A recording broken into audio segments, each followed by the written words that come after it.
धारावी पुनर्विकासासंदर्भात उद्या शिवसेना ठाकरे गटाचा धडक मोर्चा निघणार आहे।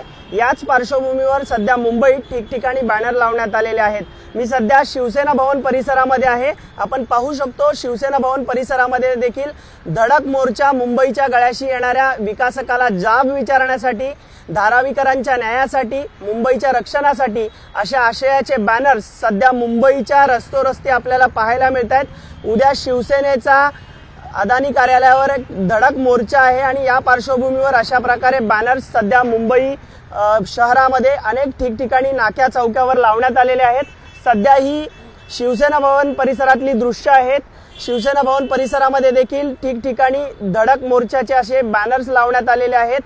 धडक मोर्चाला शिवसेना सहित इतर राजकीय पक्ष आहेत, धारावीकर आहेत, ते मोठ्या संख्येने सहभागी होणार आहेत आणि त्यांना अपील करण्यासाठी अशा प्रकारचे बॅनर लावलेले आहेत। मोठ्या संख्येने धारावीकरांच्या संरक्षणासाठी, मुंबईच्या संरक्षणासाठी एकत्र या आणि उद्याच्या आंदोलनामध्ये सहभागी व्हा यासाठी शिवसेना ठाकरे गटाच्या वतीने अशा प्रकारचे बॅनर्स सध्या रस्तोरस्ती लावल्याचं आपल्याला पाहायला मिळतंय।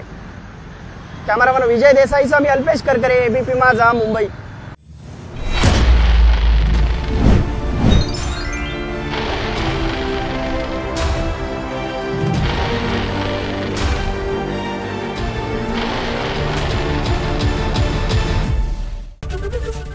एबीपी माझा, उघडा डोळे बघा नीट।